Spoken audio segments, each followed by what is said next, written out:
Hi there, everyone, friends, beloved of God. Welcome back to episode 7 of Living the Passion of the Cross in Days of Darkness.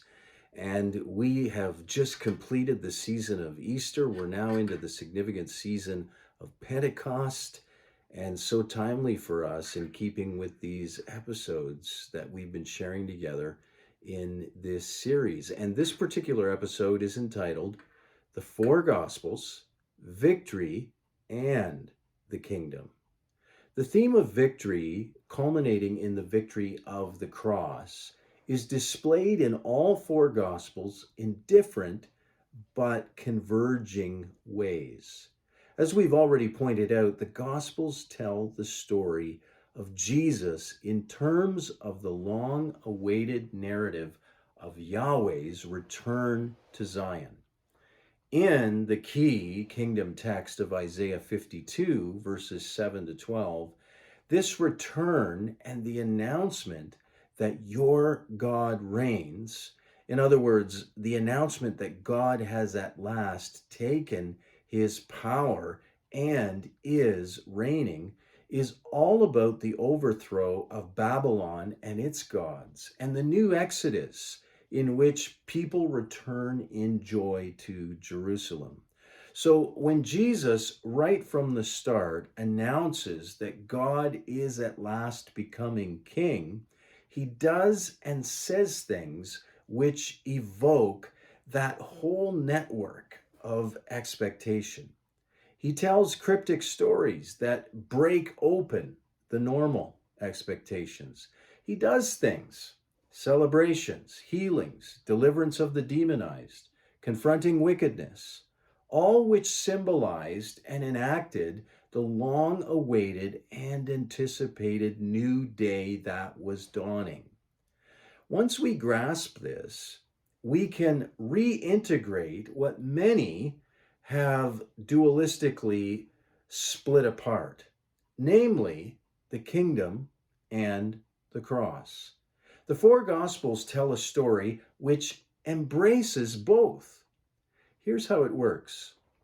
The four Gospels recount how, in parallel with Jesus' announcement and inauguration of God's kingdom now breaking in, there seemed to be, with that, an upsurge of negative forces doing their best to thwart it and shut it down.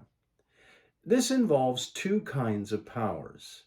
There are wild demons shrieking at him in the synagogue, howling from the graveyards, threatening to unmask him before his time.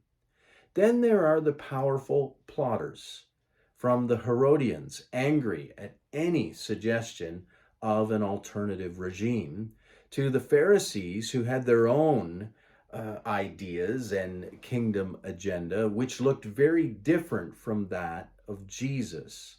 And finally, the spider in the center of the web, the high priest himself and his colleagues. All of this ends up with the Roman soldiers doing what they often did at such moments, turning Jesus into a parody of a king, a scarecrow figure in a purple robe with a crown of thorns, all to say, we run this world.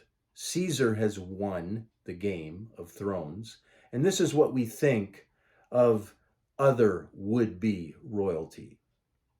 Now, if we suppose that these two types of opposition, the so-called spiritual and the political, are unrelated, this would be misguided, and we should definitely think again. The Gospels make it clear that the shadowy dark powers that we might call spiritual can sometimes work more directly, but they prefer to do so through human beings, particularly those who hold real or de facto power. They're sneaky, they hide. So, spiritual and political, if the cross is a victory, it is a victory, however paradoxically, over both.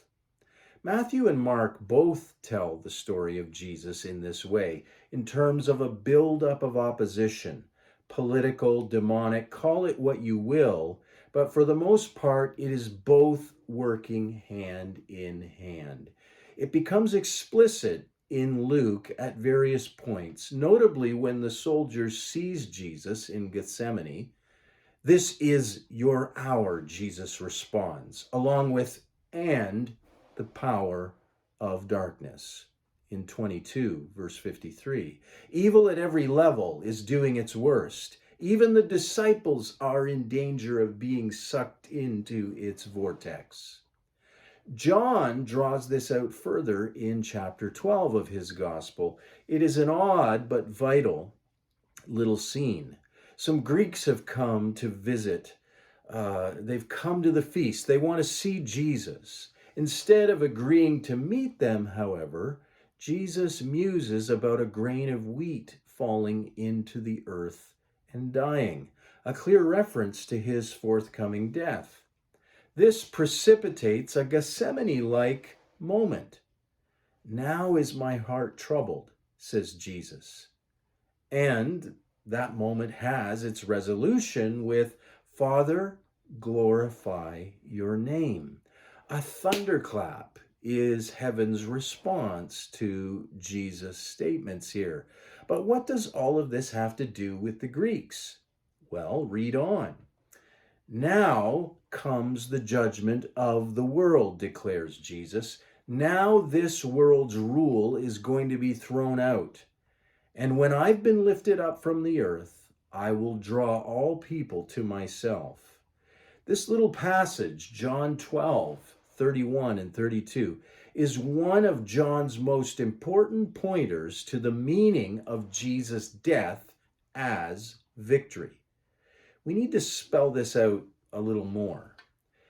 Jesus saw the world as being under the power of the ruler of this world, which in John, it seems, is both the political authority, as in chapter 14, verse 30, where the ruler of the world is coming in the shape of a squad of soldiers, and the dark power that stands behind them. Remember how in chapter 13, the Satan enters Judas, so that he becomes the accuser, the one who turns Jesus in, who betrays him. So the point is that Jesus' death on the cross will defeat the rule of this world in both senses, so that the world that has been under the power of this dark authority will then be free to turn to the true God in faith, hailing the risen Lord Jesus as King. John 12 then stands in relation to John's story of Jesus' trial and execution, rather like his prologue stands in relation to his whole book. "In the beginning was the Word, and the Word became flesh." But that theme is not repeated thereafter. We are expected to hold it in our minds throughout the story. So here in John chapter 12, John wants us to read his passion narrative in a prologue kind of way as the story of Jesus' victory over the ruler of the world.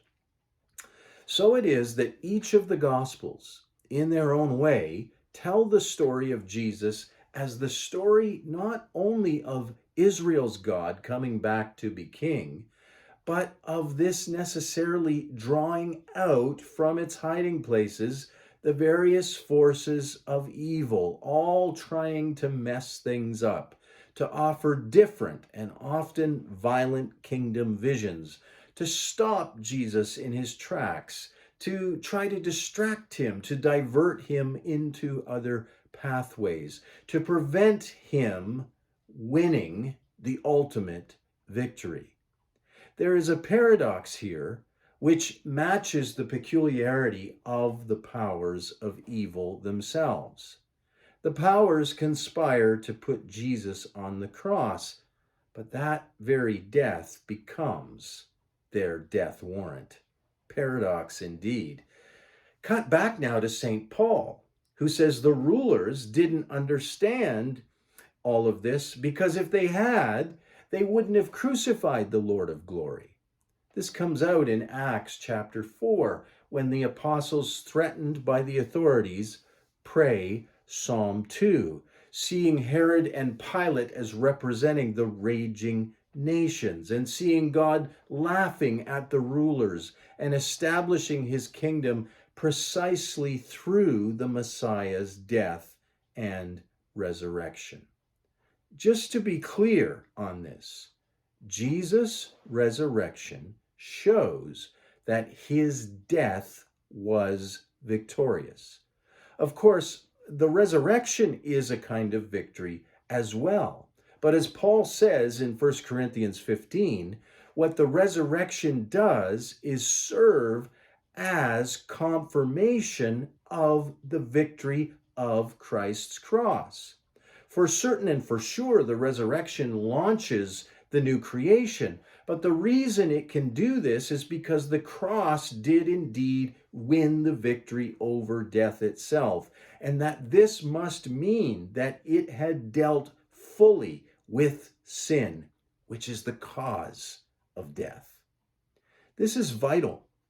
We'll explore this further in upcoming episodes.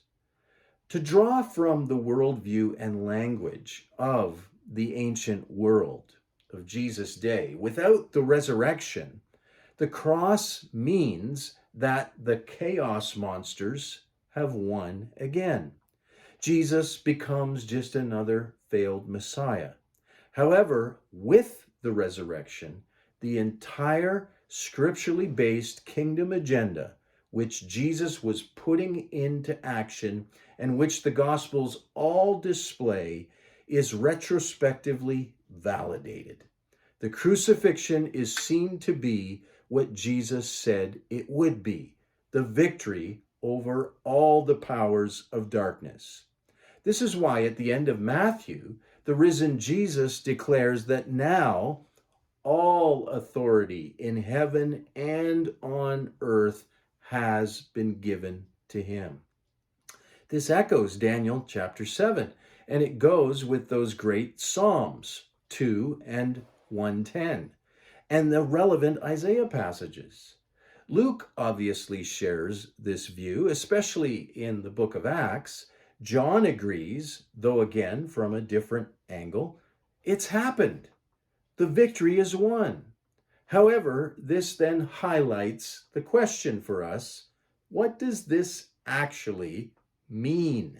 Especially when the world to this day still seems full of corrupt power, of lies and fraud, of sickness, plague, so relevant to us in these days of pandemic, impending ecological doom and death itself. So what does this actually mean when we still see the prevalence, it seems, of all of these dark things, these powers? The answer to this question is something we will begin to unpack in our next episode together. Stay tuned. God bless you. Peace and all good be yours.